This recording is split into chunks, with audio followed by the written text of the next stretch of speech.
సదాశివసమారంభాం వ్యాసశంకరమధ్యమాం అస్మదాచార్యపర్యంతాం వందే గురుపరంపరాం.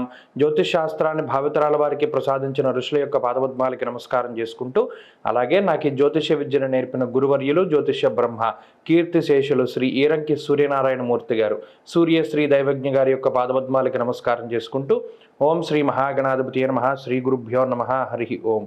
వీక్షకులందరికీ నమస్కారం.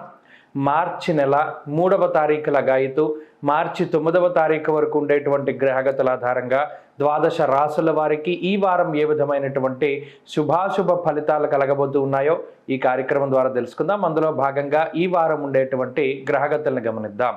ఈ వారంలో రాహుకేతువులు మీనరాశి యందు అలాగే కన్యారాశి యందు సంచారం చేస్తూ ఉండగా, గురుగ్రహం మేషరాశి యందు అలాగే మకర రాశి యందు కుజగ్రహము, కుంభరాశి యందు రవిగ్రహం, శనేశ్వరుడు, శుక్రుడు సంచారం చేస్తూ ఉండగా బుధుడు మీనరాశిలో సంచారం చేస్తూ ఉన్నారు. అలాగే చంద్రగ్రహం ఈ వారంలో వృశ్చికం, ధనస్సు, మకర రాశులు యందు సంచరించబోతూ ఉన్నారు. ఇటువంటి పరిస్థితుల్లో ద్వాదశ రాశుల వారికి ఏ విధమైనటువంటి శుభాశుభ ఫలితాలు కలగబోతున్నా తెలుసుకుందాం. మిథున రాశి వారికి ఈ వారం సానుకూలమైనటువంటి గ్రహస్థితి గోచరిస్తూ ఉన్నది. గత వారంతో పోల్చుకుంటే అష్టమంలో ఉండేటువంటి గ్రహాల యొక్క సంఖ్య తగ్గడం ఈ రాశి వారికి అనుకూలించేటువంటి అంశం. అలాగే దశమ కేంద్రంలో ఉండేటువంటి రాహు బుధుల యొక్క సంచారము ఈ రాశి వారి మీద ప్రభావం చూపెడుతుంది. మరీ ముఖ్యంగా అనుభవపూర్వకమైనటువంటి జ్ఞానంతో ఈ వారంలో మసులుతూ ఉంటారు. గతంలో ఈ పని చేయడం వల్ల మనకి చెడ్డ జరిగింది కాబట్టి ఈ వారంలో ఈ రకమైనటువంటి పనులు చేయకూడదని, లేదా ఈ వ్యక్తులతోటి మాట్లాడకూడదని, లేదా ఈ మార్గంలో వెళ్ళకూడదని కొంత అనుభవపూర్వకమైనటువంటి జ్ఞానంతో మిథున రాశి వారు మసలడం ప్రారంభం చేస్తారు. దీనివల్ల ఆలోచన తీరులో మార్పు వస్తుంది. అలాగే ఇబ్బంది పడేటువంటి పరిస్థితులు కూడా తగ్గుముఖం పట్టేటువంటి వాతావరణం ఈ రాశి వారికి గోచరిస్తుంది. అలాగే గతంలో ఏ పని చేయడం ద్వారానైతే ఇబ్బందులు ఎదుర్కొన్నారో అటువంటి పనులన్నింటినీ లేదా అటువంటి వ్యక్తులతోటి సహవాసాన్ని కానీ వదిలివేస్తారు.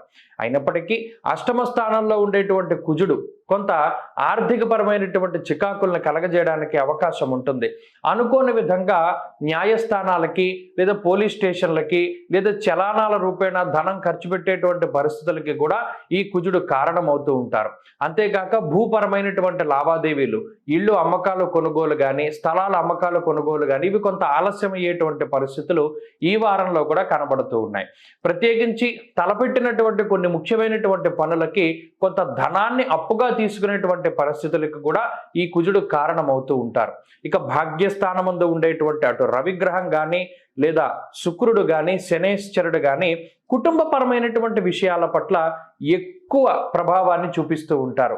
అనగా కుటుంబ సభ్యులు మీకు ప్రతికూలమైనటువంటి నిర్ణయాలను తీసుకోవడము, సంతానం మీకు కొంత ప్రతికూలంగా మసులుతూ ఉండడము, ఎప్పటికప్పుడు మీ చుట్టుపక్కల ఉండేటువంటి వ్యక్తులు, సన్నిహితులు, మిత్రులు వీళ్ళందరూ కూడా మీ సహనాన్ని ఎక్కువగా పరీక్ష చేస్తూ ఉంటారు. ఎంతసేపు కోపం తెప్పించడానికి లేదా ఏదైనా ఒక రకమైనటువంటి అసంతృప్తికి మిమ్మల్ని తీసుకుపోవడానికి ఈ గ్రహస్థితి రీత్యా మిగతా వాళ్ళందరూ కూడా ప్రవర్తిస్తూ ఉంటారు. అయినప్పటికీ ఈ మిథున రాశి వారు ఈ మేషరాశిలో ఉండేటువంటి గురుగ్రహం యొక్క బలం వల్ల ఏమవుతుంది అంటే, లాభస్థాన స్థిత గురుడు ఒక రకమైనటువంటి ధీమాకి ఆయన కారణం. మరి ముఖ్యంగా మిథున రాశి వారికి పంచమ స్థానం మీద గురువు యొక్క దృష్టి ఉండడం వల్ల చాలా తెలివితేటలుగా ఈ వారం వ్యవహరించేటువంటి స్థితిగతుల్ని ఈ వారం గ్రహస్థితి సూచిస్తూ ఉన్నది. కాబట్టి ఈ వారంలో చాలా రకాలైనటువంటి సమస్యలు ఉద్యోగ పరంగా కానివ్వండి, వ్యాపార పరంగా కానివ్వండి, ఎన్ని వచ్చినప్పటికీ కూడా సకాలంలో సొంత శక్తితోటి ఎవరిని అడగకుండా, ఎవరిపైనా కూడా ఆధారపడకుండా మిథున రాశి వారు సొంతంగా నిర్ణయాలు తీసుకొని అన్నీ పరిష్కరించుకుంటారు. ఇది కొంతమందికి మింగుడు పడకుండా కూడా ఉంటుంది. అదేంటి, ఎప్పుడు మనకి సహాయం అడిగేవాడు కదా లేదా అడిగేవారు కదా, మరి ఇప్పుడు అడగకుండా చేస్తున్నారేంటి అనేటువంటి ధోరణిలో ఇతరులు మీకు సహాయం చేద్దామని, అనగా మీరు బాధపడుతూ ఉంటే మీ దగ్గరికి వచ్చి ఓదారుద్దామని చూస్తూ ఉంటారు. కానీ మీరు ఎక్కడ జంకకుండా ముందుకు సాగుతూ ఉంటారు ఈ వారంలో. ఆ ఒక్క విషయం ఈ వారంలో మనం చూడవచ్చును. ఇక చదువరులకి సాధారణంగానే ఉన్నది, స్త్రీలకు కూడా ప్రత్యేకించి ఉద్యోగ వ్యాపారాల్లో ఉండేటువంటి వారికి ఈ గ్రహస్థితి అనుకూలిస్తూ ఉంటుంది. మిథున రాశి వారు ఈ వారం మరింత అనుకూలమైనటువంటి ఫలితాలను సాధించడానికై సుబ్రహ్మణ్యేశ్వర స్వామి వారి యొక్క ఆరాధన చేయడం చెప్పదగినటువంటి సూచన. సుబ్రహ్మణ్య భుజంగ స్తోత్ర పారాయణం లేదా శ్రవణం శుభ ఫలితాన్ని ఇస్తుంది. ఈ వారంలో కలిసొచ్చేటువంటి రోజు గురువారంగా చెప్పవచ్చును. అదృష్ట సంఖ్య 1, అదృష్ట వర్ణము పసుపు. తదుపరి కర్కాటక రాశి.